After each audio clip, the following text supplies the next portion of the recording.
नमस्कार साथियों, मैं हूं शिवम और आप देख रहे हैं जनहित इंडिया। और आज मैं आजमगढ़ अपने गृह जनपद में सदर विधानसभा में हूं और यहां पे अलग अलग दल के अलग अलग साथी बैठे हुए हैं। और मैं यहां आजमगढ़ और पूरे उत्तर प्रदेश की राजनीति पे आज हम लोग जो है चर्चा करने जा रहे हैं।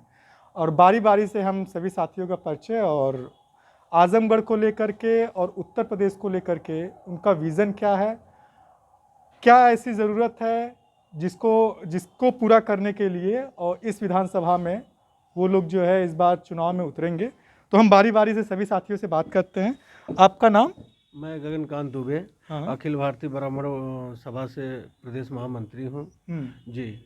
और प्रदेश में ब्राह्मणों की तमाम मुद्दा है जिस पे कहीं ना कहीं हम लोगों को बहुत पीड़ा है। अच्छा, ब्राह्मणों का ही मुद्दा है सिर्फ? आप साथी? मेरा नाम ब्रजेश कुमार दुबे है। मैं भारतीय जनता पार्टी का प्रदेश कार्यकारिणी मेंबर हूँ। अच्छा, आप? जी, मैं प्रदेश सचिव हूँ समाजवादी पार्टी का और समरसता विचार मंच का मैं राष्ट्रीय अध्यक्ष हूँ। अच्छा, मैं स्वतंत्रता सेनानी बंसल उत्तर प्रदेश अध्यक्ष हूँ, उत्तर प्रदेश कांग्रेस पार्टी के सदस्य हूँ। अच्छा, आप? मैं जो है कांग्रेस बस आगे आ जाइएगा। कांग्रेस पार्टी के माइक उपाध्यक्ष हूँ, लीजिए आप। जिला उपाध्यक्ष हूँ। अच्छा, अब्दुल रहमान एडवोकेट, प्रदेश महासचिव, उत्तर प्रदेश अल्पसंख्यक विभाग। थोड़ा बैठ जाइए, कैमरे में आ जा रहे हैं आप। तो इस बार क्या लग रहा है, इस बार का विधानसभा चुनाव जो है मुद्दा क्या होने वाला है? क्योंकि आप लोग सत्ता में हैं तो सबसे पहले सवाल यही कि आजमगढ़ में आपने क्या किया और क्या नहीं कर पाए और क्या आपको करना चाहिए? पहली बात तो हम सभी लोगों का धन्यवाद देंगे कि हम 5 साल, हमारा एक ही लक्ष्य है, सबका साथ, सबका विकास और सब पे विश्वास और सबके प्रयास से सरकार चलाना। तो ये क्या संभव हो पा रहा है? संभव है। हमने 5 साल जो करके दिखाया, जो चला के दिखाया, वो आज तक 65 साल में किसी ने नहीं करके दिखाया। तो क्या अभी मैं देख रहा हूँ कि आपकी जो पार्टी है उसमें से बहुत सारे नेता, 2 कैबिनेट मंत्री और 11-12 विधायक जो है इस समय छोड़ के जा चुके हैं। तो क्या लग रहा है कि ये जो नाव है वो डूब रही है? ये हम नहीं, आप सभी लोग जानते हैं, पूत कपूत, एक पूत होता है, एक कपूत होते हैं। जो जन्म के भारतीय जनता पार्टी के सदस्य हैं और भारतीय जनता पार्टी ने सबका साथ सबका विकास का जो एक लक्ष्य लिया है, उस लक्ष्य पे चलने वाले ही इस पार्टी में रह पाएंगे। भगोड़ा भगोड़ा होते हैं, इनकी कोई जात तो कोई पार्टी नहीं होती। अच्छा, तो अभी तक वो भगौड़े नहीं थे जब तक वो आपके पार्टी में थे। और जैसे ही उन्होंने पार्टी छोड़ी उन पे FIR दर्ज हो रहे हैं, उन पे जो है ताना बाना, जो आप कह रहे हैं आरोप प्रत्यारोप सब शुरू हो गया। लड़का जब पैदा होता है तभी डीएम कमिश्नर नहीं बन जाता। जब परिवार में आता है, हम एक किराएदार को रखते हैं पहले, तो अपना सर्टिफिकेट दिखाता है कि बहुत ईमानदार हूँ। जब मेरे घर में रहने लगता है तब मैं उसके बारे में जान जाता हूँ। और जब मैं उसे नियमतः बिजली, पानी और सारी व्यवस्था और नियम से किराया मांगने लगता हूँ तो अपने आप उत्पीड़ित होकर मकान छोड़ के भाग जाता है। वही हाल भगोड़ों का है। आपको लग नहीं रहा कि आपने बिजली का किराया कुछ ज़्यादा ही मांग लिया? नहीं, ऐसा कुछ नहीं हुआ। अगर हम जमीन से कुर्सी पर बैठेंगे तो कुर्सी की कीमत बढ़ेगी। कुर्सी की कीमत बढ़ेगी। क्या लग रहा है कि इस बार जो है सपा का गढ़ आजमगढ़ में जो किला इन्होंने बनाया है वो तोड़ पाएंगे आप? एकदम, इस बार हम आधा आधा कर देंगे। कम से कम 5 सीट जीतेंगे, उसके ऊपर जाएंगे, नीचे नहीं आएंगे। अच्छा, आपका क्या कहना है साथी इनके बातों पे? देखिए, ये मिश्रा जी ने बहुत अच्छी बात कहा, दुबे जी ने, कि मेरे दल में जब कोई भी किसी दल से आता है तो पहले मैं उससे भाड़ा वसूल कर रहा हूँ। तो या तो जो भाग रहे हैं इनको भाड़ा नहीं दे पाए, या उन लोगों का विश्वास इनके पे नहीं रहा, या इनका विश्वास उनके पे नहीं रहा। इस समय पूरे बीजेपी में पलायन चल रहा है। 4-4, 6-6 बार के विधायक समाजवादी पार्टी में लगातार जो है सदस्यता ग्रहण कर रहे हैं हमारे राष्ट्रीय नेतृत्व के नेतृत्व में। ये सारी चीजों का आप इनसे बात करिए, शिक्षा पे तो नारा देते हैं, इनसे बात करिए रोजगार पे तो नारा लगाते हैं, इनसे बात करिए जो है मेडिकल की तो नारा लगाते हैं। ये देश लेकिन नारा से नहीं चलता, ये देश संविधान से चलता है, ये देश धर्म से नहीं चलता, ये देश संविधान कॉन्स्टिट्यूशन से चलेगा। और आप लेकिन रुकिए, मेरा सवाल यही है कि अभी तक अगर वो बीजेपी में थे तो मतलब वो सत्ता विरोधी थे, संविधान को नहीं मानने वाले थे, अभी जो आप नारेबाजी कर रहे हैं, जो आप कह रहे हैं उस हिसाब से वो सारे लोग आपके दल में आ रहे हैं, तो ये सब ठीक है? देखिए एक बात जान लीजिए, आपसे बता दूं, जो पिछड़े हैं, जो दलित हैं, वो आपके दल से भाग के सीधा हमारे यहाँ इसलिए आ रहे हैं कि जहां पे उपेक्षा होती है तो वहां पे कोई रुकता नहीं, और जहां पे पिछड़ों की, दलितों की समीक्षा होती है वहां पे वो जा रहे हैं। जहां पर अभी हमारी मीटिंग हुई थी और कृष्णा पटेल जी को आप देखे होंगे कि हमारे राष्ट्रीय अध्यक्ष जी किस तरह से जो है मेन कुर्सी पे बैठा के उनका सम्मान कर रहे हैं। हमारे यहाँ पिछड़ा, अगड़ा और दलित सब एक समान है। आपके यहाँ ब्राह्मण 365 ब्राह्मण पूरे प्रदेश में मारे गए। आज वो ब्राह्मणों जितने लोग मारे गए हैं उनकी आत्मा रो रही है, उनके बच्चे बिलख रहे हैं, बच्चे किलकारी मारते हुए माँ की कलाइयाँ सुनी हो गई, अब बच्चे जो है रोड पे घूम रहे हैं। आज वो देश, वो बुलडोजर कहाँ चला गया? जिस आपने कहा था कि मैं दूरबीन से देख रहा हूं पूरे प्रदेश में कहीं अपराधी नहीं दिख रहा है, और टेनी आप ही के मंच पर बैठा था, और अमित शाह की या तो आंख में उतनी रोशनी नहीं थी या तो उनको टेनी दिखाई नहीं दे रहा था। नहीं तो क्या सपा में बाहुबली लोग नहीं है, उसमें गुंडे बदमाश नहीं है? मैं ये भी पूछना चाहूंगा। आप बता दीजिए, आप पत्रकार साथी हैं, जनहित इंडिया से हैं, आप बता दीजिए कि जो सबसे बड़ा गुंडा है वो देश का और प्रदेश का बाघ है, लिए हुए है। गायत्री प्रजापति कहाँ से थे? कौन? वो जांच का विषय है, वो जांच का विषय है, जेल की सलाखों में है। हाँ। और टेनी वो कहाँ से थे? सवाल ये, सवाल अभी करंट, अभी साथी आपके चिल्लाने से आपकी बातें मजबूत नहीं हो जाएंगी, तो मैं ये कह रहा हूँ कि मेरा सवाल ये है कि गायत्री प्रजापति किस पार्टी से थे? समाजवादी पार्टी से थे वो। तो फिर लेकिन वो दोषी पाए गए तो कहाँ हैं इस समय? ये पता करिए। हमारे यहाँ दोषी अगर पाए गए तो कहाँ हैं? लेकिन आपसे बता दूं कि मैं, हमारे यहाँ अगर कोई दोषी है तो उसको जेल की सलाखों में हम भिजवाने का काम करते हैं। क्यों? कि हमें अपराध से घृणा है, अब अपराधी से नहीं है। हम उस विचारधारा के आदमी हैं, अपराध से घृणा करने वाले हम लोग हैं। लेकिन आप बताइए, जिसके परिवार के लोग किसानों के हत्या के जो आरोपी हैं, उनके परिवार को आप कहां संरक्षण दे रहे हो भाई? आप प्रोटेक्शन दे रहे हो, इस बात की जीती जागती सबूत है। अगर आप किसानों को समय रहते, अगर किसान का जो है कानून जो है लागू कर दी होते तो 700-800 किसानों की जो जाने गई है, आप उनके सीने पे कील ठोक रहे हो।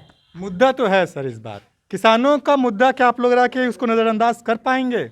नहीं, हम किसान हमारे हैं, हम किसान के ही बेटे हैं, हम किसान के ही लाल हैं और किसान की पीड़ा समझते हैं। लेकिन भाई साहब से हम दुखी हैं। नहीं, आप कह रहे हैं कि किसान की पीड़ा समझते हैं, तो उनको 1 साल तक जो है दिल्ली में घुसने क्यों नहीं दिया गया? वो बॉर्डर पे क्यों रुके रहे? ऐसे ही लोग उनको भड़काए। मतलब आप ये कह रहे हैं कि आप जिनके बेटे हैं, आप किसान के बेटे हैं, वो लोग जो है उनको कोई भी भड़का सकता है, आप ये कह रहे हैं जनहित इंडिया पे? नहीं, बहका नहीं। जैसे हमारे ही 4 भाई हैं तो उसमें थोड़ी सी फूट नीट डालने वाले मिलते हैं, फूट नीट डाले, लेकिन फिर वो वापस किसान हमारे पल्ले में आ गए और हमारे साथ है, और हमें फिर सत्ता में लाएंगे और हम उनके सारे कष्ट को दूर करेंगे। आने के लिए कोई मुद्दा बचा है? उन्होंने जो मांगे रखी है कि बिजली बिल जो है आप देख लीजिए बहुत ज्यादा आ रहा है, उन पे छूट दीजिए, तो क्या इस बार के चुनाव में ये सब होगा या यही ब्राह्मण या दलित पिछड़ा होगा? हमने तो चुनाव से पहले 6 रुपए को 3 रुपए और चुनाव से पहले ना समय जैसे हमको पूरे ये चुनावी स्टंट है, हमको पूरे देश का विकास करना है। बात उत्तर प्रदेश की हो रही है। सावधान, दूसरे में नहीं बोलेंगे, दूसरे में मत बोलिए, प्लीज प्लीज प्लीज। नहीं बोलेंगे, किसान के ऊपर क्या? दूसरे में मत बोलिए, दूसरे में मत बोलिए। आपको मौका मिलेगा, आपको मौका मिलेगा। क्या कहा? आप खुद ही सरदली हैं, आप हर पार्टी में जाकर राजनीति करते हैं, आप क्या करेंगे? काफी लोग मारे गए, वही समाजवादी है ना, जो अपने बाप का नहीं, जो अपने चाचा का नहीं है, वो देश का क्या होगा? नहीं, जो अपने बाप का नहीं है, जो अपने चाचा का नहीं है, किसका होगा? ये माइक आपकी आवाज ले लेगी, आप इतना चिल्लाइए नहीं, कूल रहिए, ठीक है? हाँ, क्या लग रहा है? प्रियंका दीदी आई हैं, हाँ आपसे पूछेंगे, पहले चल रहे हैं। लग नहीं रहा है कि प्रियंका दीदी आ रही हैं तो आपको कुछ असर हो रहा है? नहीं, प्रियंका दीदी आ रही हैं और उनका सम्मान है, हमारी बहन है और उनका पूरा देश सम्मान करता है।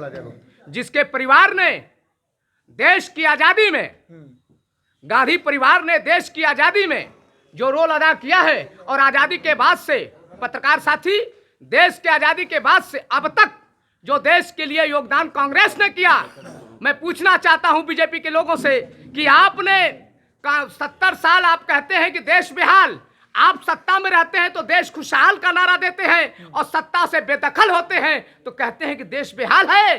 तो आप बता दो कि आपने विकास क्या किया। हाँ, मुझे मालूम है आपने विकास किया, बुलडोजर चलवा दिया किसानों के छाती पे, बुलडोजर आपने चलवा दिया गरीबों के घरों पर, आपने कभी बुलडोजर नहीं चलवाया अपराधियों के छाती पर। अपराधी आपके मंच पर है, आपके पंच में है, आपके परिवार में अपराधी है। और जब सबसे बड़ा अपराधी जब प्रदेश और देश का नेतृत्व करने लगता है तो उस देश की जनता चुप होके एक जबान कहती है, कोई नहीं मनाता खैर उसके जान की।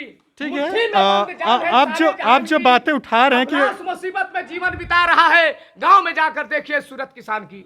आप ये बताइए, जो आप ये कह रहे हैं कि अपराध जो है भाजपा की सरकार में जो है बढ़ गया था या जो भी है, आप कैसे यकीन के साथ कह सकते हैं कि ये सपा सरकार में नहीं हुआ था? आप बताइए, आप पत्रकार साथी हैं, बता दीजिए। नहीं, बता रहा हूँ, इसीलिए तो कह रहा हूँ ना। नहीं, मैं आपसे कह रहा हूँ, आप बता दीजिए कि कहाँ पे हुआ है, कैसे हुआ, आप बताइए, मैं उसका जवाब दे रहा हूँ। आप बताइए, आप लेटेस्ट की बात करिए, करंट की बात करिए, बीते हुए कल में आप जाएंगे तो बहुत बड़ी जनता इम्तिहान लेने जा रही है, और आपसे बता दे रहा हूं कि पूरे देश की जनता बदलाव के मूड में है। उत्तर प्रदेश में एक दंगा बताइए 5 साल। इसीलिए मैं पूछ रहा हूं कि अभी कोविड का दौर गुजरा, इतना मार्मिक दृश्य था, जनता बेहाल थी। इन पे तो ठीक है, ये सत्ता में तो इनसे सवाल बनता कि आपने कुछ नहीं किया, लेकिन विपक्ष के तौर पे अखिलेश जी ने भी तो कुछ नहीं किया। सवाल जो सरकार में होता है उससे होना चाहिए कि सवाल जो विपक्ष में है उससे होना चाहिए? पत्रकार साथी आप बताइए। तो वही तो मैं कह रहा हूँ कि उससे ज्यादा मेहनत तो दीदी ने किया, प्रियंका ने किया। जिसके कलम में ताकत है, पत्रकार साथी, जिसके कलम में ताकत है, जो सरकार में बैठा है, जिसके अंदर प्रशासन है, शासन है, पूरे 6वां तल, 5वां तल, इंदिरा भवन, बापू भवन, सारे मतलब आप ये कह रहे हैं कि आपकी एज ए विपक्ष के तौर पे आपकी कोई जिम्मेदारी नहीं थी? जी, विपक्ष के तौर पे सपा की कोई जिम्मेदारी नहीं थी सरकार में? समय से सारे विपक्ष के साथी आईना दिखाते थे। जब आईना दिखाने की बात चट्टी चौराहे पे करते थे तो उनको जेल की सलाखों में भेजकर आपने 1.5 करोड़ आजमगढ़ के सांसद है, आजमगढ़ जिला में नहीं आए, देश के मुख्यमंत्री कहां से बन पाएंगे वो? जब आजमगढ़ सांसद थे और मुसीबत में कभी ताकने नहीं आए, तेराई बराई करने आए हैं, केवल तेराई बराई। आराम से चिल्लाने से आपकी बातें मजबूत नहीं होंगी। देखिए, ये लोग विषयांतर हो चुके हैं, इन लोगों का आपा खो गया है। इनको पहले पता होना चाहिए कि देश का प्रधानमंत्री होता है कि देश का मुख्यमंत्री होता है। ये पहले जाकर स्टडी करें। आप बताइए कि प्रियंका जी नेतृत्व संभाल रही हैं उत्तर प्रदेश में, आपको क्या लग रहा है कि कांग्रेस क्या सही में वो नई बदलाव और वो जो नई किरण देख रही है राजनीति में, वो संभव हो पाएगा उनके आने से? संभव है। और प्रियंका जी ने आज उत्तर प्रदेश के इतिहास को दोहराने जा रही हैं, और कांग्रेस के वर्कर और कांग्रेस के नेता आज ये सैद्धांतिक तौर पर यह फैसला ले चुके हैं कि प्रियंका गांधी के नेतृत्व में ही कांग्रेस पार्टी आगे बढ़ेगी, और उत्तर प्रदेश में चौंकाने वाला परिणाम आएगा। और जो स्थिति आज है इस देश के अंदर, एक तरफ धर्म की लड़ाई चल रही है, एक तरफ जात की लड़ाई चल रही है। कांग्रेस की विचारधारा, कांग्रेस की आइडियोलॉजी और कांग्रेस का इतिहास, जो भारत के 2 प्रधानमंत्री इस देश के लिए शहीद हुए, आज उनको लोग याद कर रहे हैं, उनकी योजनाओं को याद कर रहे हैं। आज ये सरकार जो आज ढिढोरा पीट रही है, ये केवल ढिढोरा पीट रही है, यह कांग्रेस के किए हुए कामों को बता रही है और घूम घूम कर चर्चा कर रही है कि हमने किया है। तो आपको क्या लग रहा है कि इस बार विधानसभा में कितनी सीटें आप ले जाएंगे? हम विधानसभा में बहुत आगे जाएंगे, हमारी सीटें बहुत ज़्यादा बढ़ रही हैं, हमारे वर्करों का मनोबल बहुत हाई है। कांग्रेस पार्टी धर्म और जात से हट करके चुनाव लड़ रही है। यह उत्तर प्रदेश हमारा एकदम बिल्कुल आकंठ में डूब गया धर्म और जात के चक्कर में। विकास नहीं है, विकास तो कांग्रेस के साथ है। जो धर्म और जात से हट करके प्रियंका गांधी ने एक नारा दिया है, और वह नारा हमारे लिए आने वाले दिन में बहुत ही अच्छा होगा। पूरे देश में नारा दे रही हैं कि ये धर्म और जात की दोनों की लड़ाई बहुत तेजी से जकड़ लिया है देश को, इसमें विकास संभव नहीं है। तो ये तो बात सही है कि धर्म और जात का जो लड़ाई है वो पूरे देश को जकड़ रखा है। क्या आप इस बात से सहमत हैं या नहीं है? धर्म और जात की लड़ाई हो ही कहाँ रही है? ये तो समाजवादी पार्टी है, बहुजन समाज पार्टी लड़ती है। भारतीय जनता पार्टी तो हमेशा कहती है कि हम सबका साथ, सबका विकास और सब पर विश्वास करके राजनीति करते हैं और सबके प्रयास से सरकार चलाते हैं और चलाएंगे। इसीलिए ब्राह्मण सभा बना हुआ है। जी जी। तो ये क्या है? ब्राह्मणों का काम है सबको साथ तो लेकर ये क्या ब्राह्मण क्या कोई अलग दल है? नहीं। हाँ, फिर ये क्या है? मैं भी जानना चाहता हम लोग अपने संगठन के लिए, अपने समाज के लिए आवाज उठाने का काम करते हैं। हमारी मुद्दाएं हैं। अगर दलित अगर आवाज उठा रहा है अपना तो वो जातिवाद है। अगर आप ब्राह्मण के तौर पे आवाज उठा रहे हैं तो जातिवाद नहीं है, ये मुझे समझा कौन दीजिए। कहता है कि जातवाद है? कौन कहता है दलित अपने हक के अगर कोई आवाज उठाए तो जातवाद कहाँ से हो सकता अभी है? आपके साथी बता रहे हैं कि ये सब समस्या नहीं है। बीजेपी के हैं, इनकी व्यवस्था दूसरी है, मगर अपने हक की आवाज सबको उठाने का अधिकार है। ये जातवाद नहीं है। राजनीति अलग विषय है, धर्म अलग विषय है। ये दोनों मुद्दा अलग अलग है, दोनों एक साथ नहीं किया जा सकता। राजनीति का सब्जेक्ट अलग है, राजनीति अलग विषय है। उसमें धर्म को जोड़ा जा रहा है, धर्म में राजनीति को जोड़ा जा रहा है। मतलब एक लोकतांत्रिक देश में धर्म संसद चल रही है और न्यूज़पेपर में हेडिंग भी है। भाई वो तो विषय राजनीतिक पार्टियों का है। धर्म तो अलग हो गया, धर्म अलग हो गया। अब अपने समाज, अपने व्यवस्था, अपने लोगों, अपने भाई के लिए अगर कोई आवाज उठा रहा है, ये गलत नहीं है। ये गलत नहीं है। आवाज उठाना चाहिए, आवाज उठाना चाहिए, गलत आपने कहा धर्म की बात। 2014 से पहले धर्म और जात की लड़ाई पे चुनाव होते थे, लेकिन 2014 से सिर्फ विकास के नाम पे मुद्दे पे चुनाव होता है पूरे हिंदुस्तान में। भारतीय जनता मतलब आप कह रहे हैं विकास की कोई जात नहीं है? सुन लीजिए, सिर्फ पूरे समाज का विकास, पूरी जनता का विकास के बारे में हमारी पार्टी सोचती है। उसमें न धर्म है न जात है, सब लोग एक समान है। हम सबको एक समान देखते हैं। हमारे यशस्वी प्रधानमंत्री नरेंद्र मोदी और यशस्वी मुख्यमंत्री योगी आदित्यनाथ, कोई भेदभाव नहीं है हमारे यहाँ। दलित जात कुछ नहीं, सब लोग एक है। सबका साथ, सबका विकास, सोच ईमानदार, काम दमदार, ये हमारा नारा है और हमारी पार्टी इसी पे करती है। 3 तलाक हटाया, 370 हटाया हमने, तमाम योजनाएं लाए प्रधानमंत्री जी, मुख्यमंत्री जी। 370 हटाने में योगी जी का भी रोल है? नहीं, प्रधानमंत्री का हमने कहा, मोदी जी का नाम नहीं, हमने मोदी जी का नाम लिया, हमने प्रधानमंत्री का नाम पहले लिया। आप यार सुन नहीं पा रहे ठीक से, हम उसी आप परिवार सुनिए के ध्यान सदस्य से। हैं। हमने पहला नाम तो नरेंद्र मोदी जी का लिया है, हमने योगी जी का नाम नहीं लिया। आपने घर लेकिन बनवाया तो बेटा चुनाव जिस- पुतवा सकता है। जिस कुशल संगठन से आदरणीय बाबा जी ने 5 साल सरकार चलाई इस उत्तर प्रदेश में, उत्तर प्रदेश की पूरी जनता जान रही है कि नहीं सरकार किसने चलाई। इसके पहले भी सरकारें चलती थी, दंगा होते थे, तमाम गुंडे पैदा होते थे। आज सारे गुंडे और जितने दंगाइयां हैं, कोई दिखा 5 साल? कोई है सामने? अभी यूपी टेट का एग्ज़ाम जो है लीक हुआ है और उन्होंने बोला था कि जो भी ये कारनामा किया होगा उस पर बुलडोजर चलेगा और हम लोग भी इंतजार में हैं कि वो बुलडोजर कब चलेगा। आचार अगर संहिता के नहीं, बाद रुकिए मेरी बात, अगर बाबा जी ने कहा है तो निश्चित चलेगा। सीमा है। हम धर्म उसमें और दूसरी बात ये है कि ये सब चीज़ें अच्छा करते हैं। ये सब चीज़ें क्या बाबा जी तय करेंगे और जो कोर्ट है, जो न्यायालय है, उनको हम ताके पे रख देंगे? नहीं, कोर्ट में जो मुकदमे जाते हैं उसका फैसला कोर्ट देती है, लेकिन कुछ ऐसे आपराधिक गण होते हैं जिन पे बाबा जी अपना वही मैं सवाल पूछ रहा हूँ कि क्या बाबा जी क्या एज ए जज हैं? नहीं हाँ, हम जिस दुकान इस चाय की दुकान पर बैठे हैं, इसका मालिक कोई और है और दुकानदार को अगर हमने यह दुकान दे दिया है, कोई तीसरा आके इसको गिराएगा तो क्या इनका फर्ज नहीं है कि इसकी रक्षा करेंगे? उसके लिए तो बाबा जी ने उत्तर प्रदेश, बाबा जी मोदी जी ने योगी जी को उत्तर प्रदेश की कमान सौंपा है, तो जो यहाँ गलत करेगा उसको दंडित करने का काम बाबा जी करेंगे। तो बाबा जी को इसके लिए इंस्टीट्यूशन बनाया गया, न्यायालय बनाए गए हैं, वो काम करेगा ना। बाबा जी कौन है? बाबा योगी आदित्यनाथ हैं, देश के हमारे मुख्यमंत्री हैं, हमारे देश के मुख्यमंत्री हैं। तो क्या वो तय करेंगे कि इस अपराधी को कौन सी सजा देनी चाहिए? जहाँ तक उनका अधिकार है वहां तक तो करेंगे ही। उनका अधिकार नहीं है, मैं बस यही बताना चाह रहा हूँ। नहीं है, क्यों नहीं है? वो हमारे आपको ये नहीं लग रहा कि आप असंवैधानिक बात कह रहे हैं? आपको ये नहीं लग रहा कि आप ये असंवैधानिक बात कह रहे हैं? नहीं, हम कतई नहीं असंवैधानिक बात कर रहे हैं, हम प्योर हैं।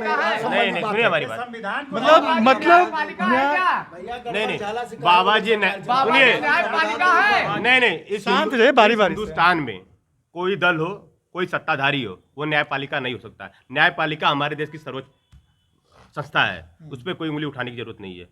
लेकिन कुछ ऐसे चीजें होती हैं जिन पे सरकार का अपना अधिकार होता है करने का, तो कुछ जो उनके अंदर लीडरशिप के अंदर आता है वो ऐसे कार्य में अपनी प्राथमिकता दिखाते हैं, लेकिन न्यायपालिका से बड़ा कोई नहीं है। जो न्यायपालिका है वो न्यायपालिका है, वो सर्वोच्च पद है हमारे देश का, उस पर कोई उंगली नहीं उठा सकते हम लोग। तो ये कहना कि बाबा जी बुलडोजर चलाएंगे कितना सही, आप बता दीजिए एक बार। नहीं, देखिए अपराधी हैं, अगर अपराधियों को दंडित नहीं किया जाएगा तो अपराधियों का मन और बढ़ेगा। इसके पहले आपने देखा मुख्तार अंसारी जैसे अपराधी, अतीक अहमद जैसे अपराधी, तमाम बड़े बड़े अपराधी जो थे वो क्या करते थे, समाजवादी की शरण में रहते थे, बसपा की शरण में रखे, कांग्रेस की शरण में रखे, कितना इन्होंने बनाया। लेकिन इन 5 वर्षों में कोई अपराधी दिख रहा है आपको? किसी के साथ दंगा हुआ, कहीं कोई छिनैती हुई, रुकिए मेरी बात, कोई टैक्स वसूला जा रहा है, कोई अपराधी। अभी इस समय उत्तर प्रदेश में किसानों को रौंद दिया गया और यह मुख्यमंत्री सोता रहा और यह मुख्यमंत्री कहता रहा कि आज जो गृह मंत्री है आज इस तरह का अपराध पूरे उसके अपराधी चैलेंज करके अपराध किया। उसने कहा कि हम इनको रगड़ेंगे, इनको हम दिखा देंगे, और दिखा करके आज ये मुख्यमंत्री सोया हुआ है। अब आज गृह मंत्री सत्ता में बना हुआ है। केवल हिंदुस्तान की राजनीति में, उत्तर प्रदेश की राजनीति में प्रियंका गांधी ने इस मुद्दे को हाईलाइट किया और भाजपा बेनकाब हुई और ये मुख्यमंत्री बेनकाब हुआ। आज चेहरे पर इनके दाग आ गई है और ये जवाब नहीं दे पा रहे हैं इसका। और आज ये भारत का प्रधानमंत्री, आज जो संस्थाएं कांग्रेस ने बनाया है, जो संस्थाएं बनी हुई हैं कांग्रेस की देन है, नेहरू ने, इंदिरा जी ने जो दिया है, जवाहरलाल नेहरू ने जो दिया है, आज इसको बेच रहे हैं। जनमत यह अलग से संविधान बनाना चाहते हैं और लोकतंत्र बनाना चाहते हैं, हमेशा संविधान को कुचलना चाहते थे। ये भारत के प्रधानमंत्री और के लोग इस चीज को, संविधान को हमेशा कुचलने का काम किया। ये अच्छी बात नहीं है, ये जनता के हित में नहीं है। ये तो सवाल बार बार उठेगा कि मंत्री जी के बेटे, गृह राज्य मंत्री टेनी जी के, उनके जो बेटे हैं उन पे आरोप लगता है कि उन्होंने किसानों के ऊपर गाड़ी चढ़ाई और अभी तक कोई कार्रवाई नहीं हुई। तो आपको क्या लगता है? देखिए, उसकी जांच हो रही है।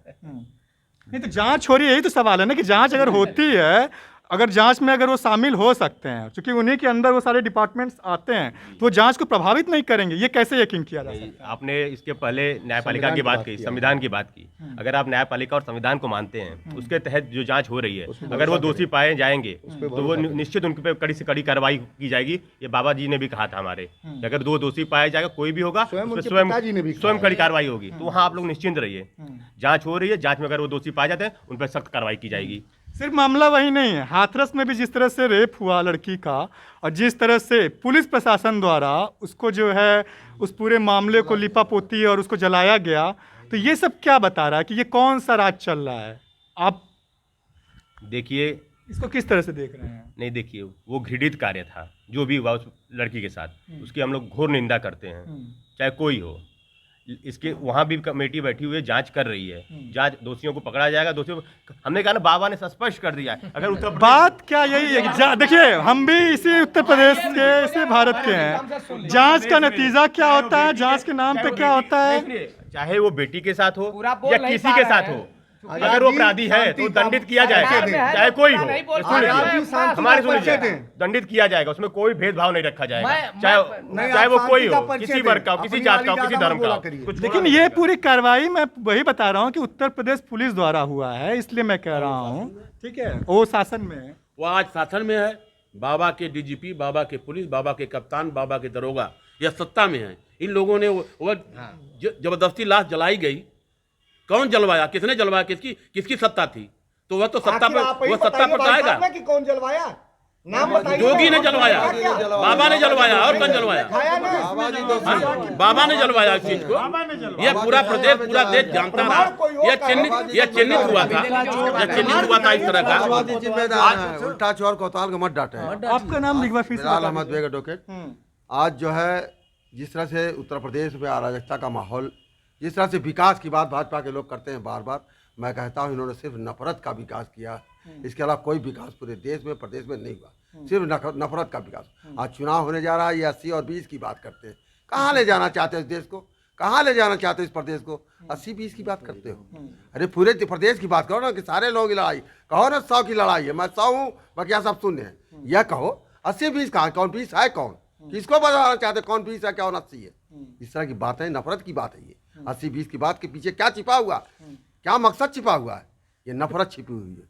ये जाहिर होता है कि ये देश प्रदेश अब जो है संविधान से नहीं चल रहा। जिस बुलडोजर की बात अभी चल रही थी, बुलडोजर कुछ खोज करके कुछ लोगों को बुलडोजर चला दोगे, कुछ अपने लोगों को किनारे खड़ा कर दो, भाई तू खड़े रहो, अभी रुके रहो, बुलडोजर चलेगा। अरे अब दोबारा इनकी वापसी नहीं हो रही, सत्ता में नहीं आ रहे हैं ये, इनकी वापसी नहीं हो रही, इसलिए बुलडोजर वहीं खड़ा रहेगा जहाँ खड़ा है। अब बुलडोजर नहीं चलेगा। किसान परेशान थोड़ा सा है, पाके आ जाइएगा। किसान परेशान है। आज विकास की बात हो रही है, लोग कह रहे हैं विकास के मुद्दे पर चल रहे हैं। ये आजमगढ़ जिले में आप डिबेट कर रहे हैं। आपका नाम क्या है? मेरा नाम आनंद सिंह एडवोकेट है, मैं ये कांग्रेस पार्टी से हूँ। ये विकास की बात कर रहे हैं, आप यहीं से देखेंगे, आप जिस भी सड़क पे चले जाएंगे, चाहे जो भी हो, एक भी ऐसी नहीं है जो बीजेपी की बनी हो। जिस भी पीएससी पे चले जाएंगे, सब कांग्रेस के ज़माने का बना है। जितने प्राइमरी स्कूल हैं सब कांग्रेस के ज़माने में बने हैं। आशा आंगनवाड़ी कांग्रेस के ज़माने में बने। इन्होंने काम क्या किया 5 साल में, कुछ समझ में ही नहीं आ रहा। कोरोना जैसा महाकाल था, हम लोग गवाह हैं। हम लोग उसके ऑक्सीजन के लिए दौड़ रहे थे, तमाम संबंधी मर गए ऑक्सीजन के अभाव में। ये खुद कोरोना पॉजिटिव बहाना बना के बने हुए थे। तो जनता तो परेशान है, खाद नहीं मिल रही है किसी को। हम भी किसान आंदोलन में 1 महीना रहे हैं, वहाँ खाद नहीं मिल रही किसी को। बात किसानों की करते हैं, जो भाजपा की बात करते हैं, मैं तो कहता हूँ ये खुद बेरोजगार हैं। भाजपा के लोग बेरोजगार हैं। डीएम, एसपी, कलेक्टर, ये एसडीएम, किसी भाजपाई को नहीं सुना। ये कंपनियों की चल रही है यहाँ पे। सब बेरोजगारी की तरह घूमते हैं, हम लोग भी देखते हैं। किसी भी से कह दीजिए एक जो है, किसी से काम करा दीजिए, भाजपा का कार्यकर्ता जैसा बेदीन आदमी कोई हमने नहीं देखा। इनके नेता इनके नहीं सुनते हैं, ये कहने को भाजपाई हो। आपको लग रहा है क्या कि प्रियंका दीदी आई हैं और कांग्रेस में नई जान आई है? देखिए प्रियंका गांधी आई हैं, उन्होंने जनता के मुद्दे उठाए हैं। आज भी जब भी आप देखिए, वो जनता के मुद्दे उठा रही हैं, बेरोजगारों का मुद्दा उठा रही हैं। वो एक शिक्षित भारत बनाना चाहती हैं। वो चाहती हैं कि यहाँ की जो पहले की व्यवस्था थी, आज़ादी के बाद जो स्थितियाँ थी, गोबर कांड खाया जाता था, कोई व्यवस्था नहीं थी, न सिंचाई के साधन थे।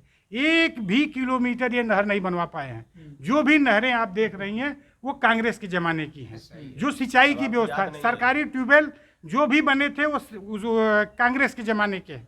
जो भी विकास के मुद्दे जिससे जनता बढ़ सकती है, उद्योगों की बात है, तमाम ये चीज़ें, ये जो है नेहरू की बनाई हुई बेच रहे हैं। ये बिजली की बात करते हैं, बिजली पे संघर्ष करते हैं।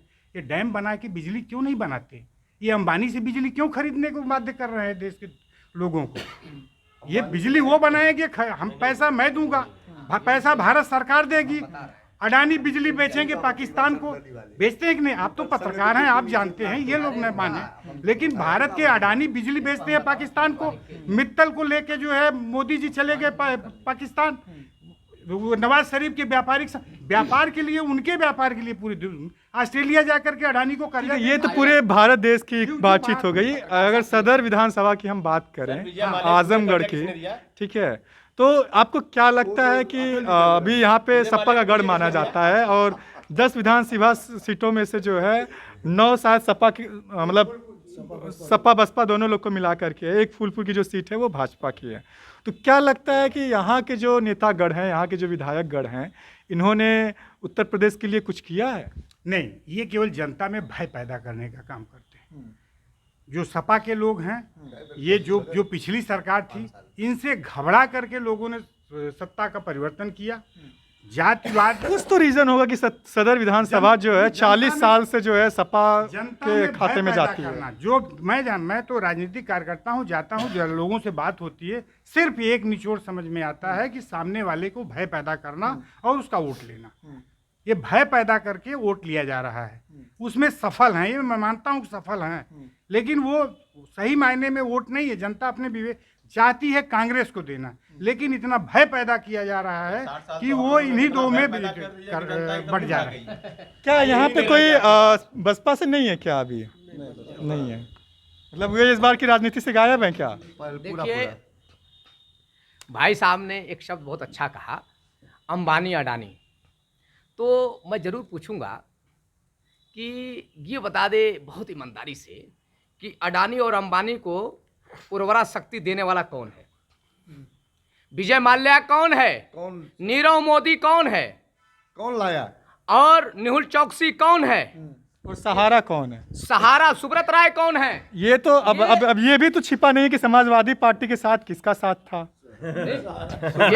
ये भी सुन लीजिए, ये अरे मैं तो कह रहा हूं कि इनको लाने वाला कौन। अब दूसरी चीज इन्होंने कहा कि बुलडोजर और अपराधी। अब आप बात से हट रहे हैं क्या? नहीं नहीं, मैं बता रहा हूं आपसे। हटने जब वाले इन्होंने ये देखिए, मैं हट जाते क्योंकि हैं, टू द रास्ता पॉइंट मैंने देखते हैं नोट जब किया है, गड़बड़। मैं नोट किया हूं जिस बताइए, बात चारों लोगों की बातों को मैंने नोट किया, उस पर मैं कहूंगा। अपराध पे जब अपराधी ही अगर यहाँ पे हम लोग बैठे हैं और कोई आदमी ऐसा हो कि ये सबकी मोबाइल एक जगह लेके चला जाएगा, तो ये बताइए कि उसी को कह दिया जाए कि तुम ही को ये पूरी मोबाइल है या सभी लोगों की सुरक्षा तुम्हारे जिम्मे है। ईमानदारी बता दीजिए, किसी के साथ किसी की मोबाइल या किसी की असुरक्षा नहीं होगी।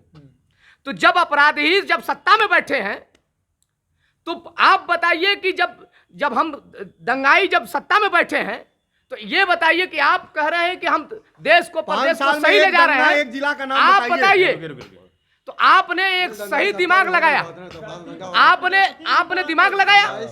आज जब दंगाई पहुंचे आपको लखीमपुर में, तो आपने कहा कि वो दंगाई नहीं है।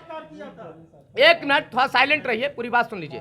जब वो लखीमपुर गए, तो लखीमपुर जब दंगाई पहुंच गए, तो आपने कहा कि ये किसानों के भाई हैं। आज जब वो झंडा और डंडा और गाड़ी किसकी थी, नंबर किसका था और किसके नाम से लाइसेंस था, साइलेंट हो जाइए, थोड़ा सुनने की आदत डालिए। आपसे बता दे रहा हूं, लखीमपुर खीरी में जब गाड़ी का नंबर और लाइसेंस का नंबर, बेटे का नंबर, बाप का नंबर और जो लोग उनके साथ थे सबका नंबर ट्रेस करके मीडिया के साथियों ने उजागर कर दिया।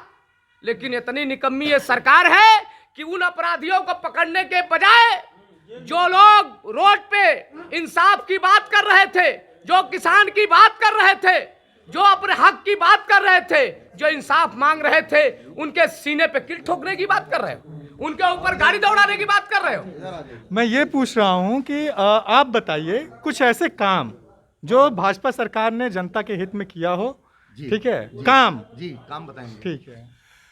सबसे पहले तो हमने यहाँ पर विश्वविद्यालय दिया आजमगढ़ की बात आप अभी घोषणा हुई है, बना नहीं हमने रख दिया है, शिलापट रख दिया है। सेंसन हो गया सब। हम और हर इस विश्वविद्यालय का, हाँ मैं आ रहा हूँ, इस विश्वविद्यालय का नाम जो है किस पे रखा गया है, इस पे भी थोड़ा प्रकाश डाल दीजिए। एक जिसको ये लोग कह रहे हैं पिछड़ा अनुसूचित का, ये पार्टी इज्जत नहीं करती, उस अनुसूचित पिछड़ा के नाम पर उस विश्वविद्यालय का नाम रखा महाराजा गया। सुहेलदेव जी के नाम पे रखा। महाराजा सुहेलदेव, तो उनका शिक्षा से कुछ योगदान है क्या? बहुत बड़ा योगदान था, इतिहास गवाह है। नहीं, आजमगढ़ धरती से उनका क्या मतलब है? हाँ, आजमगढ़ धरती से महाराजा सुहेलदेव का कोई लगाव हो तो बताइए। तो मतलब मैं ये जानना चाह रहा हूँ कि शिक्षा के नाम पे, रुकिए साथी, शिक्षा के नाम पे हमारे यहाँ से मौलाना शिबली नोमानी जी हुए हैं, राहुल संकृत्यायन जी हुए हैं, ये सवाल हरियौत जी हुए हैं, ये बहुत पढ़े लिखे लोग हैं और उनके नाम पे यूनिवर्सिटी का नाम नहीं रखा जा रहा। ये मैं नहीं कर रहा हूँ, ये जनता का सवाल है। ठीक है, और चूंकि मैं उसका माध्यम हूँ तो मैं बात रख रहा हूँ। और ये जिनका नाम मैं भी नहीं जानता या जनता भी नहीं जानती, उनके नाम पे विश्वविद्यालय का नाम रखा जा रहा है। तो आपको लग रहा है कि सही है या आजमगढ़ वासियों के साथ न्याय हो रहा है? मैं कह रहा हूँ एकदम 100% सही है, मैं साबित करूंगा सही है। सबसे बड़ा प्रश्न यह है कि आजमगढ़ ऋषियों की भूमि है, तपोभूमि है। यहाँ समय समय पे अनेकों ऋषि जन्म लिए, शिक्षा विभाग से भी बहुत लोग जन्म लिए।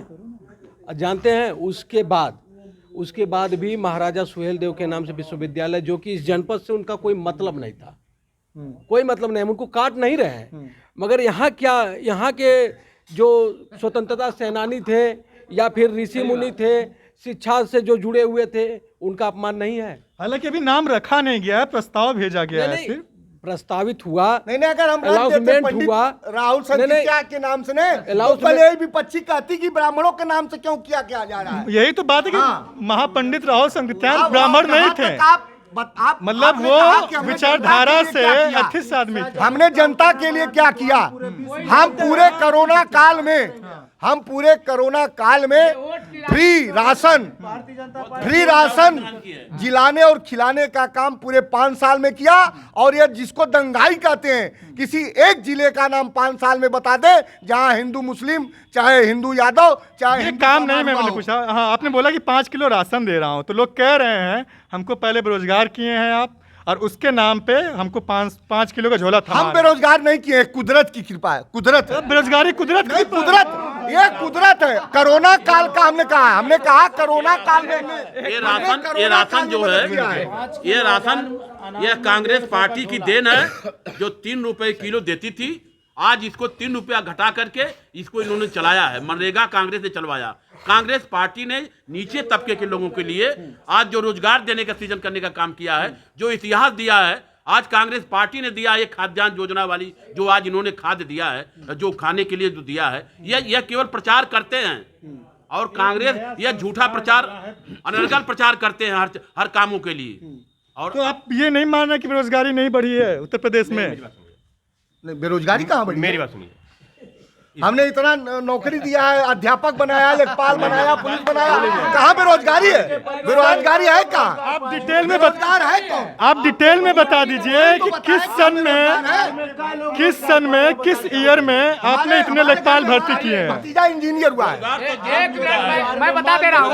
आपने कहा है, आराम से बारी बारी से आपने कहा है कि राहुल सांकीर्तायन का अगर नाम रख देते तो ये जरूर कहते लोग कि ये ब्राह्मणों का नाम रख के बीजेपी जो है अपना पर्चा दे रही है। जिस क्षेत्र में विश्वविद्यालय का आप शिलान्यास करने गए थे, उस क्षेत्र में ही पैदा, उस धरती के पैदा राहुल सांकीर्तायन है।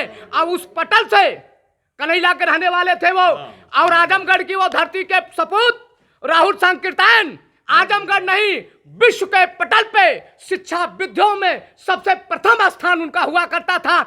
जब ओम प्रकाश राजभर जब भाजपा को छोड़ के जब चला आया है समाजवादी पार्टी की तरफ, तो सुहेलदेव राजा का नाम रख के उन्होंने क्या किया कि पिछड़ों को भजाने का काम किया। पिछड़े तो मौका खोद रहे हैं कि प्राइमरी पाठशाला कहाँ है, हम उस पे वोट देने जाएंगे और फिर हम चाचा को बताएंगे। वो मौका खोद रहे हैं और समय आने वाला है। ये सारे लोग इंतजार कर रहे हैं। चाचा को बताएंगे।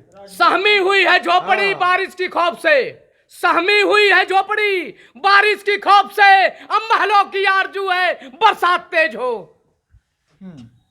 आपने कुछ देर पहले एक मुद्दा उठाया था कि एक लड़की के साथ बलात्कार होता, उसको जला दिया गया। मैं जला दिया गया और पुलिस प्रशासन द्वारा। अब भाई मैं उसी पीछे ले जाऊंगा आपको। इस मतलब आप रिसर्च करके बैठे मेरे सामने? मैं बता रहा हूँ, बहुत हंस रहे मेरे भाई साहब, इनको जवाब देना चाहता हूँ। उनको संविधान मेरी और बात है। सहूलियत के जब बारे में मुलायम पता नहीं सिंह तो यादव हमें करेंगे। मैं क्या पूछ रहा हूँ? नहीं अब मतलब उन्होंने सुनिए मेरी बात भी सुनिए, मेरी भी बात सुन लीजिए। उन्होंने गंदगी की है तो आप भी गंदगी करके बात बराबर करना चाहते हैं। शासन आपके हाथ में, आपने क्या किया? सवाल ये है मुलायम सिंह ने क्या किया, मैं ये नहीं पूछूंगा। तो मतलब आप यही कह रहे हैं कि मुलायम सिंह यादव ने जो कहा था कि बच्चों से गलती हो जाती है, वही बात पे आप भी अमल हो रहे हैं, उसी बात को आप भी अमल कर रहे हैं। न शिक्षा पे तो आप कह रहे हैं कि आप तो उसी बढ़ावा को हराने के लिए आए थे ना? हमने वैसे बढ़ावा नहीं दिया, हम लोग कठोर कार्रवाई करेंगे ऐसे लोगों। वही तो मैं पूछ रहा हूँ, क्या हुआ? सरकार 5 साल में आप बताइए कोई अपराधी बचा है जिसमें कठोर कार्रवाई ना हो रही हो, पाया जा रहा हो दोषी? तो आप ये बताइए। सारे भड़क क्यों रहे हैं? सवाल तो पूछिए। ये सारे बरसाती मेढक 10 तारीख को अपने अपने स्थान पर चले जाएंगे और बाबा योगी आदित्यनाथ 11 तारीख को शपथ ग्रहण करेंगे। इसीलिए थोड़ा शांत जाइए साहिब, पकड़ लेंगे। इनकी आदत है। थोड़ा रुक जाइए। इसीलिए चिल्लाने से बात आपकी मजबूत नहीं हो जाएगी। प्लीज बारी बारी से बोलिए, दूसरे को भी मौका दीजिए, इसी तरह बोलते थोड़ा सा रहते हैं कंट्रोल सबके रखिए। आजमगढ़ में जैसा कि सवाल उठा था कि आजमगढ़ सदर विधानसभा में 40 साल से मौजूदा विधायक सपा के हैं, लेकिन यहाँ की सड़कों का जो है हाल अभी भी दुरुस्त नहीं है, वो भी खस्ता हाल ही है। ठीक है, तो क्या अगर ये सपा सरकार फिर से आ रही है या विधायक बन रहे हैं तो वो क्या कर पाएंगे, या आपको लग रहा है कि भविष्य में क्या ऐसी योजना आनी चाहिए जो जनता के हित में हो, आजमगढ़ के हित में हो? तो अगर ऐसा कुछ है, कोई योजना है सरकार के पास, मैं सभी पार्टियों के जितने भी लोग यहाँ प्रतिनिधित्व बैठे हुए हैं अपने अपने पार्टी के, वो बताएं कि क्या उनका विज़न है। शुरू आपसे ही करते हैं। हाँ, हम सत्ता में हैं और रहेंगे, इसलिए आप शुरू करें। धन्यवाद। लेकिन आजमगढ़ में नहीं है आप, इसलिए आजमगढ़ में हैं। हम अभी आजमगढ़ में एक हैं, फूलपुर में हमारे एक माननीय विधायक अरुणाकांत यादव जी हैं और फिर रहेंगे। उनके पिताजी सपा का साथ पकड़े हुए हैं। हमने कहा ना भगोड़ों की कोई जात नहीं होती। मतलब उनके बेटे आपके साथ हैं, उनके बाप भगोड़े हैं। नहीं देखिए, हमारी बात क्लियर कर लीजिए। हमारी बात सुनिए।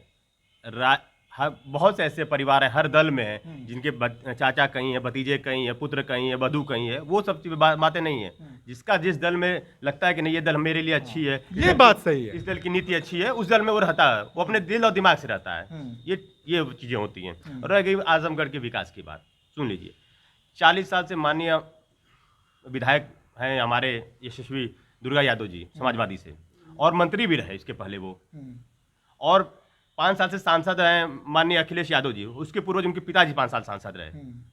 आप बताइए 10 साल उनको समय मिला, आजमगढ़ की धरती ने पिता और पुत्र दोनों को दिया, उन्होंने क्या किया इस आजमगढ़ जिले के लिए? और 40 साल से विधायक बैठे दुर्गा यादव ने क्या किया इस जिले के लिए?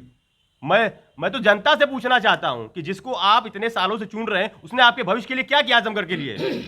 मैं भी एक सवाल इनके सवाल के साथ जो है एक सवाल ऐड करूंगा, क्योंकि मैं जो है कल जज्जी के मैदान में कुछ युवाओं से मिला जो भर्ती में शामिल होने के लिए, सेना की भर्ती में शामिल होने के लिए वो वहाँ पे दौड़ लगाते हैं। उनका ये कहना था कि आजमगढ़ में कोई ऐसा मतलब दौड़ने के लिए कोई ऐसा स्टेडियम नहीं है। पहलवान स्टेडियम है तो छोटा है और उस पर भी दौड़ने के लिए कोई पाथ नहीं बनाया गया है।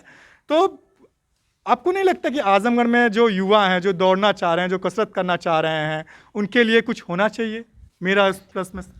देखिए, कल युवा दिवस था और सारे चीज़ों पे चर्चा हुई। आपने कहा भी कि 10 साल सांसद रहे, क्या हुआ?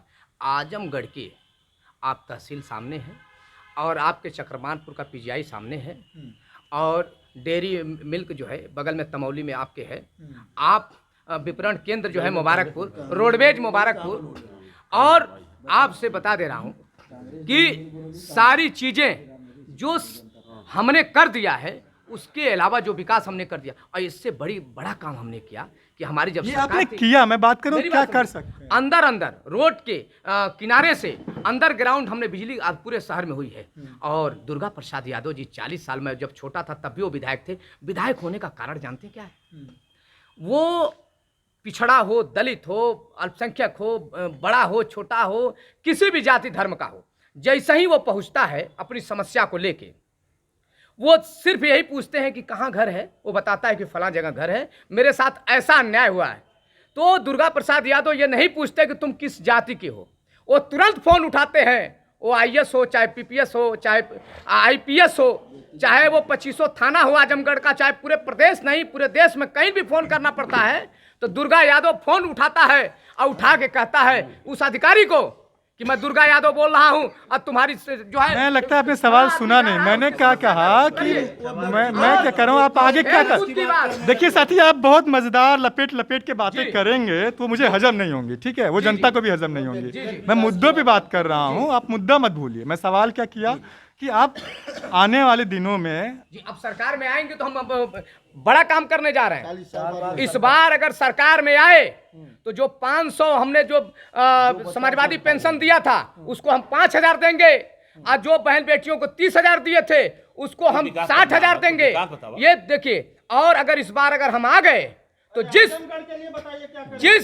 जिस जगह से आप जो है विश्वविद्यालय लेके जाके जो है आपने दूसरी जगह विश्वविद्यालय होकर के किसानों का पैसा हो गया था, उसके बगल में जमीन खाली है। इतना बड़ा स्टेडियम बनवाने का काम हमारी सरकार, अगर समाजवादी विचारधारा की सरकार बनती है, इतना बड़ा स्टेडियम बना देंगे। जैसे देखिए, एक स्टेडियम बना हुआ है पहलवान स्टेडियम, वो भी कांग्रेस के जमाने के साथ बना हुआ है। विश्व पटल में उतना बड़ा है, कांग्रेस स्टेडियम नहीं होगा भाई। फिर सुनिए, बड़ा स्टेडियम बनाएंगे हम। मैं इनको बता दूं, जो ये 30,000 शादी अनुदान की बात कर रहे थे कि इनकी सरकार आएगी तो 60,000 कर देंगे, इनको मैं बताना चाहता हूं कि हमारी सरकार में वो 50,000 रुपए ऑलरेडी हो चुका है। हमारे 30,000 को हमारी सरकार ने 50,000 कर दिया। अब बेटियों को शादी का अनुदान 50,000 रुपए मिलता है। ये अभी बढ़ाने की बात, मतलब युवा कहीं नहीं है इन सारी योजनाओं में। मेरी बात सुन लीजिए, इस उत्तर प्रदेश में रोजगार की बात सुन लीजिए। रुकिए, उत्तर प्रदेश मैं अब्दुल रहमान एडवोकेट, साथियों, पत्रकार महोदय, जब देश में प्रधानमंत्री जी पूर्ण बहुमत की सरकार लेकर के आए तो सारा देश स्वागत किया और उन्होंने कहा कि देश बहुमत से नहीं, देश सर्वमत से चलता है। और 2014 में देश के विकास की परिकल्पना रखी गई। क्या देश की आज़ादी में महात्मा गांधी का कोई योगदान नहीं? देश की आज़ादी में पंडित जवाहरलाल नेहरू का कोई योगदान नहीं, देश की आज़ादी में बाबा साहब भीमराव अंबेडकर का कोई योगदान नहीं। अरे सबको छोड़ दीजिए, क्या देश की आज़ादी में पंडित अटल बिहारी वाजपेयी का कोई योगदान नहीं? जब आप अपनी तारीफ करने लगते हो तो सबको भूल जाते हैं। अरे ये देश न हिंदू से चलेगा न मुसलमान से चलेगा, यह देश सारे लोगों से चलेगा। न हिंदू की बात कर न मुसलमान की बात कर, अय देश सारे धर्म और सारे संप्रदाय की बात। आप आजमगढ़ की बात आपने कहा, जो स्टेडियम में लोग बच्चे सुबह टहल रहे हैं वो कांग्रेस पार्टी की दिन है। ये बंधा जो लोग जा रहे हैं, आ जा रहे हैं, उसको कांग्रेस पार्टी ने ही बनाया है। आप चले जाइए सदर अस्पताल, कांग्रेस पार्टी ने ही बनाया। यह लोग भारतीय जनता पार्टी, पीजीआई सपा ने भी तो बनाया है ना। मैं बता रहा हूं, मैं कांग्रेस का सिपाही हूं। मैं कांग्रेस के विकास के बारे में बताऊंगा, सपा के लोग अपना बताएंगे। साथियों, ये जो रेलवे पे लोग टहल रहे हैं, ये भारतीय जनता पार्टी के लोग रेलवे से यात्रा कर रहे हैं। बता दें, एक ईंटा रखे हैं इस रेलवे पर? सिर्फ बात करते हैं हिंदू मुसलमान, भारत पाकिस्तान, अगड़ा पिछड़ा। सेंट्रल स्कूल किसने बनवाया? कांग्रेस पार्टी ने बनवाया। एक भी आजमगढ़ में भारतीय जनता पार्टी के लोग विकास की ईंट दे दे, एक विश्वविद्यालय बना एक बार? साथ ही आप लोग बता सकते हैं क्या कि सपा इस बार भाजपा सरकार में 5 सालों में आजमगढ़ में कितने विद्यालय बने, कितने विश्वविद्यालय बन चुके हैं? 5 साल बहुत मौका होता है। आजमगढ़ में हमने आजमगढ़ में बताया कि हमने अभी न्यू रखा, हमने 5 साल में 65 साल बनाम 5 साल, 65 साल बनाम 5 साल। तो देखिए ये 65 साल का काम दिखा रहे हैं। यूनिवर्सिटी यहाँ लेकर के आए और ऑफिस खुली डीएवी में 25 करोड़ रुपया, जैसा कि हम लोगों को बताया गया कि लोलैंड में चला गया। वह पैसा कहाँ जाएगा लोलैंड में? जनता का पैसा आप लोलैंड में ये तो सवाल उठ रहा है कि ये अभी जो विश्वविद्यालय की घोषणा हुई है, ये सिर्फ चुनावी स्टंट है। चूंकि चुनाव आने वाला था तो आपने घोषणा कर दिया, आपके पास मौका था। मैं यही जानना चाह रहा हूँ कि क्या कोई भी प्राइमरी स्कूल या कोई भी इंटर कॉलेज या कोई भी विश्वविद्यालय, चूंकि आजमगढ़ से बहुत सारे युवा, आप क्या उससे प्रभावित हैं? आपको लगता है कि ये कमी है आजमगढ़ में कि कोई विश्वविद्यालय नहीं है? मैं एक्सेप्ट करने की बात कर रहा हूँ, आपको लगती है कमी या नहीं लगती है? नहीं, हम बताए ना भाई साहब कि 65 साल बनाम 5 साल, और 5 साल में हमने युवाओं की पीड़ा को देखते हुए विश्वविद्यालय का शिलान्यास किया। और अगर जनता जनार्दन साथ दे रही है और देगी, और उस विश्वविद्यालय को बना करके विपक्ष को तमाचा देने का कार्य हम करेंगे। इसके अलावा विश्वविद्यालय के अलावा कोई और काम जो आप बता सकते हैं? इंस्टीट्यूशन विश्वविद्यालय के अलावा हमने पूर्वांचल एक्सप्रेसवे बनाया है। ये तो आरोप लगा कि सपा ने घोषणा की और भाजपा ने फीता काटा। अभी आप ही आजाद जी, मैंने समझा दिया कि बोलेंगे तो करते ही नहीं। हमने बताया 65 साल बनाम 5 साल, 65 साल बनाम 5 साल। युवाओं की पीड़ा को हमने सुना, देखा, और जो लो लैंड की बात ये करते हैं, वही मैं जाना हूँ युवा का पीड़ा क्या है। बात पूरी सुन ले। जो लो बिलाल जी, बोलिए आप। जो लो लैंड की बात आप करते हैं, हमने उस लो लैंड में जो ये विपक्ष के लोग कहते हैं, जो कल हिंदू धर्म की आस्था रखने वाले गौओं को काट कौन काट रहा है? कौन काट रहा है? ना उस लो लैंड में आप भ्रमित मत करिए, भ्रमित मत। कौन काट रहा है? अगर काट रहे हैं, रुकिए, अगर गौ को कोई काट रहा है उसके लिए पुलिस प्रशासन है, ठीक है? आप बताइए, आप शासन है? नहीं, हम भी हमारा भी तो कोई अधिकार है। आज जो सबसे बड़ा समस्या इन लोगों ने उठाया है, गऊ वाला, आज किसान कितना बदहाल है। आप आजमगढ़ धरती के रहने वाले हैं, आज कितना बदहाल है किसान, पशु से कितना बदहाल है। ये सरकार, उत्तर प्रदेश की सरकार ने किसानों को लूट लिया। किसान आज मर गए, आज बेसहारा पागल लोग घूम रहे हैं। घोटाला इतना बड़ा हुआ है। पत्रकार महोदय, इनकी गाय भी वोट का मुद्दा बनती है, इनकी गंगा भी, इनकी गांधी जी भी वोट का मुद्दा बनते हैं। मैं कहता हूं, देश और उत्तर प्रदेश में भारतीय जनता पार्टी की सरकार है, एक कानून ले आए, ये गाय को राष्ट्रीय पशु घोषित करें। हम लोग इनके साथ हैं, क्यों नहीं लाते? सिर्फ वोट के लिए गाय को मुद्दा बनाएंगे? चले जाइए, आप जो गौशाला बनवाए हैं, गाय मर रही हैं बेचारी, गाय मर रही हैं। ये तो सवाल है कि पूरे यूपी में जितने किसान हैं, वो जो ये खुले जानवर हैं, सांड या गाय, उससे तो बहुत प्रभावित हैं। आपको क्या लग रहा है, ये समस्या है या नहीं? हर ग्राम पंचायत में रुक सुनिए। हाँ, वो मैं देख रहा हूँ। अभी मैं अगर अच्छा बोला आपने, अभी हम अगर सर्वे कर दें, अगर माइक लेके घूम दें, कैमरा लेके हम लोग चले जाएं, तो कहीं पे भी वो नींव आपको दिखाई नहीं देगी जिस गौशाला की आपने नींव रखी है। हर जहाँ जिन ग्राम पंचायतों में गौशाला की जमीन थी, वहाँ ग्राम पंचायतों में गौशाला बने, और वहाँ रुकिए हमारी बात, और वहाँ पे गाय बछड़े जो भी हैं आवारा पशु, वो वहाँ जाते हैं, उनको रखे जाते हैं, पालन पोषण हो रहा है। लेकिन सुन लीजिए मेरी बात, जो गाय घूमने की बात हो रही है, पहले यही किसान उन बछड़ों को पालता था, रखता था, हल जोतता था, संवारता था, खुश होता था। लेकिन आज जब से टेक्नोलॉजी बदली है, तब से वही किसानों के लिए वही बछड़े वही गाय बोझ बन रहे हैं। हम तो दोषी कहीं ना कहीं हम भी थे, जो पहले रखते थे, आज नहीं रख पा रहे हैं। क्या कारण है कि नहीं रख रहे हैं? कल हम लोग नहीं रुकिए, कल उस गाय को हम मां मानते थे, उस बछड़े को सब कुछ मानते थे। इसका निदान सरकार को करना पड़ेगा। किसान बहुत परेशान है। आप सड़क पर आजमगढ़ जिले में घूम लीजिए, 100 बछड़ा 100 गाय आज किसान की खेती कर रहे हैं, और किसान बहुत बदहाल है। किसान बहुत परेशान है। मैं भी बात रख लूं। तो भैंस क्या लगेगी? ठीक है, आपको भी मुद्दे मिल गए हैं मजा लेने वाले। मैं अगर सीरियसली समस्या पे बात करें, निवेदन आपसे ये है, मेरा निवेदन भाई मेरा निवेदन आपसे ये है कि मेरे बड़े भाई ये हैं लोग भारतीय जनता पार्टी के लोग। पहले मैं मुसलमान हूँ, मैं भी एक गाय रखा था, अभी जल्दी बेच दिया मारे डर के मारे कि कल कोई बात हो जाएगी तो लोग कहेंगे कि अरे मुसलमान है गाय। मैं ये पूछना चाहता हूँ कि ये लोग बता दें कि पहले गाय के मरने पर गौ पाप लगता था। कितने लोग बैठे हैं जिनके खूंटों पर गाय पिछले 20 सालों में मरी है और गौ पाप लगा है? गाय कौन बेचता है? यही लोग बेचते हैं। खरीदता कौन है? मैं ये कह रहा हूँ, मतलब ये ठीक है, मैं मुद्दा क्या कह रहा हूँ। मैं सुनिए, मैं खुद देखा आजमगढ़ में रैदोपुर चौराहे पे कुछ आवारा गाय और कुछ पशु जो है घूम रहे हैं और उन पे किलनियां लगी हुई हैं। ठीक है, आजमगढ़ के रैदोपुर चौराहे पे मैं देख रहा हूँ, वो पॉलीथीन खा रही हैं। लेकिन मैं आजमगढ़ में कहीं, शहर की मैं बात कर रहा हूँ, कहीं ऐसी चीज़ें नहीं देखा कि उनके लिए कोई गौशाला बनाया गया हो या कोई सरकार, चाहे वो जो भी हो, ठीक है, उनके लिए कोई उचित व्यवस्था की हो। ठीक है, तो ये रहा मुद्दा। और आप जो बात उठा रहे हैं कि गौ का वध होता है, तो वो सब ठीक है, वो जानवर है, उसका वध होता है, तो आपके पास पुलिस प्रशासन है, आप सत्ता में, आपको जो कार्रवाई करनी है आप करिए, कोई नहीं रोक सकता। ये अगर आप ये कह रहे हैं कि आप सत्ता में हैं और ये सब हो रहा है, तो ये सब आप ये मतलब कि आप सत्ता संभाल नहीं पा रहे हैं। ठीक है, हमको भी आज सरकार द्वारा जो आज परिस्थितियां क्रिएट की गई हैं, ये पशुओं का, आवारा पशुओं का, ये किसानों को बहुत बदहाली की तरफ ले जा रहा है। जोत बो करके किसान खेत बो के रखा है और 50-50, 100-100 गाय बछड़ा चले जा रहे हैं। किसान, सब लोग किसान बैठे हैं, एकदम बदहाली की तरफ हैं, बहुत परेशान हैं। इससे तो भाजपा का बड़ा लॉस होगा, अभी दिखाई नहीं दे रहा है। ये बहुत बड़ा लॉस का मुद्दा है, ये माइनस पॉइंट है।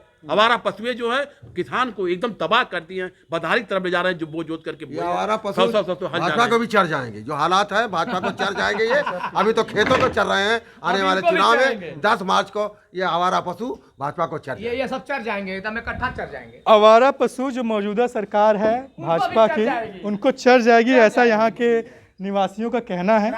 मैं शिवम राय, जनहित इंडिया के लिए, और मेरे सहयोगी विभव उपाध्याय